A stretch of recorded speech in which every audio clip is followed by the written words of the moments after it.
सास की जादुई शक्ति। कौशल्या ने एक रात सपना देखा।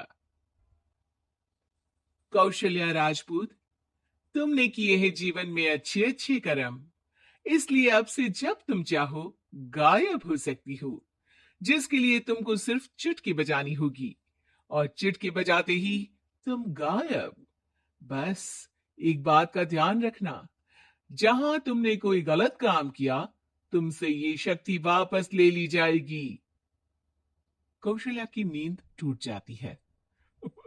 ये कैसा सपना था? गायब हो जाऊंगी मतलब? हे भगवान, कंबल ओढ़ के सो जाती हूँ। सपना कंबल के अंदर नहीं घुस पाएगा। कौशल्या डर के मारे कंबल ओढ़ के सो जाती है। सुबह कौशल्या मंदिर जाने लगती है। अरे बहू, जल्दी चल, भिखारियों को खाना भी तो खिलाना है। हाँ माँ जी, अभी आई। आज तो खीर और पूरी बने हैं, सब खुश हो जाएंगे।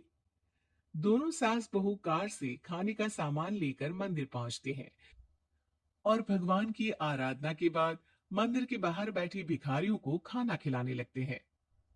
दीदी, आप हर हफ्ते आते हो, इतना सारा करते हो हम लोगों के लिए। मैं आपके लिए रोज अलग से दुआ मांगता हूँ। ये तो फर्ज है हमारा। दीदी, थोड़ी पैसों की मदद हो जाती तो अच्छा होता। बड़े चौराहे पे मेरी बीवी भीख मांगती है, उसका इलाज करवाना है। 100-200 रुपए लग जाएंगे। कौशल्या उसी वक्त भिखारी को 500 का नोट दे देती है और दोनों सास बहू वहां से लौटने लगती हैं। तभी कौशल्या को कोई शंका होती है। अब बहू रुक, तो मैं भी आई। कौशल्या वापस वहीं जाती है तो देखती है कि भिखारी वहां है ही नहीं। कौशल्या को रात का सपना याद आता है। वो चुटकी बजा के गायब हो जाती है और सीधे भिखारी के पास पहुंचती है, पर भिखारी को वो दिखाई नहीं देती। कौशल्या देखती है कि भिखारी उन पैसों से शराब खरीद रहा है और कौशल्या उसे वहीं एक चाटा मारती है। अरे कौन है बे? एक और चाटा पड़ता है। अरे कौन है? कौन है? हिम्मत है तो सामने आओ।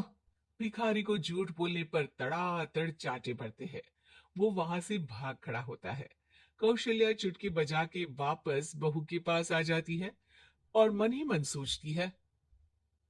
ऐसे तो मैं कितने गलत काम रोक सकती हूँ। कितनी ताकतवर हूं मैं, किसी को पता भी नहीं चलेगा। सासू माँ, आप क्या सोच रही हो? अब कुछ नहीं, कुछ भी तो नहीं है। ठीक है, मुझे ना थोड़े पैसों की जरूरत थी। मेरे कजिन भाई है ना, उनकी तबीयत थोड़ी इधर उधर हो रही है। वो तो खुद से नहीं कहेंगे कि पैसे दे दो, पर बहन होने के नाते मेरा तो फर्ज बनता है ना कि भाई की मदद करूं। अरे हाँ हाँ, ले जाना पैसे। पैसे इसीलिए तो कमाते हैं कि जरूरत में काम आ सके। घर पहुंच के कौशल्या अपनी बहू को 10,000 रुपए दे देती है। कब जाएगी तुम मायके? अम, कल शाम की ट्रेन है। दोनों काम में लग जाती हैं। तभी काम वाली दीदी वहां आती है। आज ना मैं आप लोगों के लिए पनीर बनाऊंगी। ठीक है, मंगवा लेती हूँ पनीर।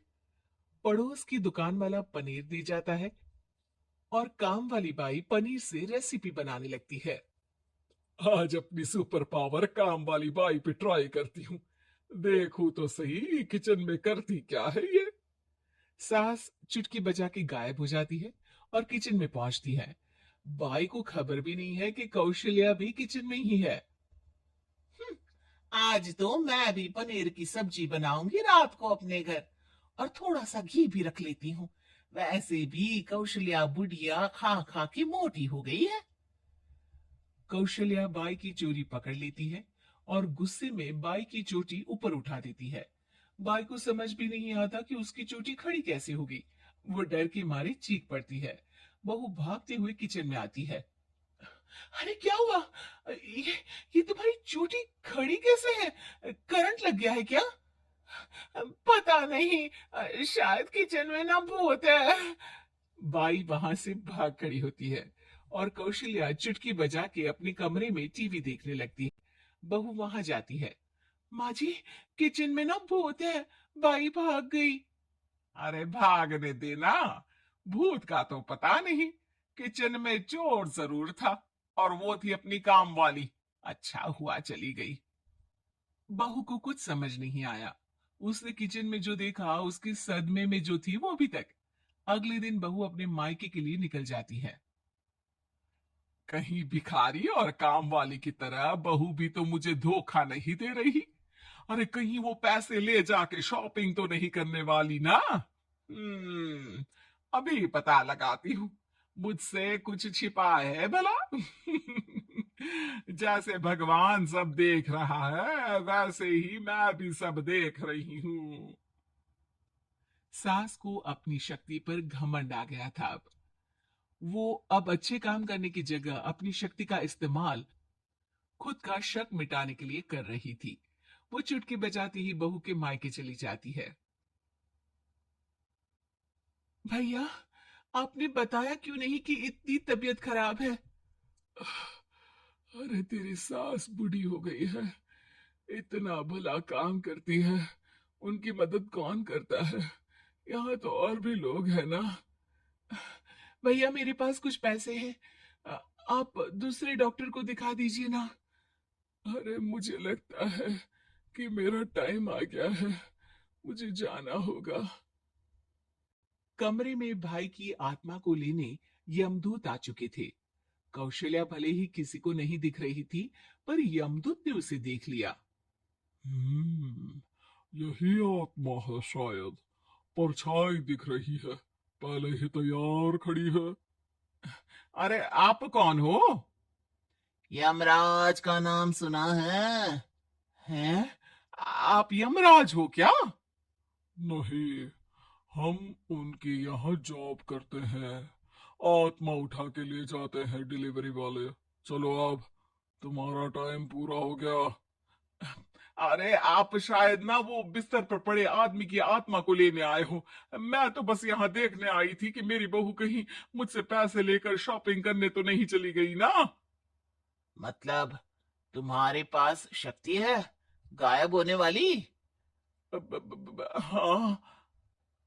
तुम ऐसे तुच्छ काम में उपयोग कर रही हो ऐसी दिव्य शक्ति का, अब तो तुमको ही लेके जाऊंगा। अरे नहीं नहीं, कल मुझे किटी पार्टी में भी तो जाना है। अब नरक में ही करना किटी पार्टी। नहीं नहीं नहीं। 3 बार नहीं क्यों बोल रही हो? टीवी सीरियल चल रहा है क्या एकता कपूर का? अरे प्लीज मुझे जाने दो। आप तो उस बीमार आदमी की आत्मा को लेने आए थे ना।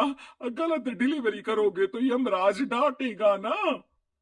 बात तो सही कर रही हो, पर हमको उस पे दया आ गई। अभी उसकी उम्र ही क्या है, पर कुछ तो लेके जाना पड़ेगा ना। एक काम करो, अपनी शक्ति दे दो, गायब होने वाली। है? अरे क्यों? तुम पृथ्वीलोक का भ्रष्टाचार रोक सकती थी, चोरी रोक सकती थी, अरे कोरोना रोक सकती थी, पर तुमने अपनी बहू की जासूसी करना शुरू कर दिया। अरे लेकिन किंतु परंतु। यमदूत सास की शक्ति लेके वापस चले जाते हैं। कौशल्या की परछाई हवा से नीचे गिरती है और जमीन पे आते आते कौशल्या का शरीर सामने आ जाता है। अरे लग गई, कितने ऊपर से फेंका। माँ जी, आप यहाँ ऊपर से कैसे गिरी? अरे समधन जी, आप अचानक कमरे में। सब घबरा जाते हैं। सास बहू को सारी बात बता देती है। "हम्म, ये लो आपके 10,000 रुपये। आपको मुझ पे इतना भी भरोसा नहीं है?" अरे बहन, मुझे दर्द नहीं हो रहा है अब, अचानक से सब अच्छा होने लगा है। अरे तो फिर बिस्तर से उठ जाओ और मुझे लेटने दो। गिरी हूं ऊपर से तो पूरा बदन दुख रहा है। भाई को तो यमदूत ठीक करके जाते हैं, पर कौशल्या देवी दर्द के मारे बिस्तर पर आ जाती हैं।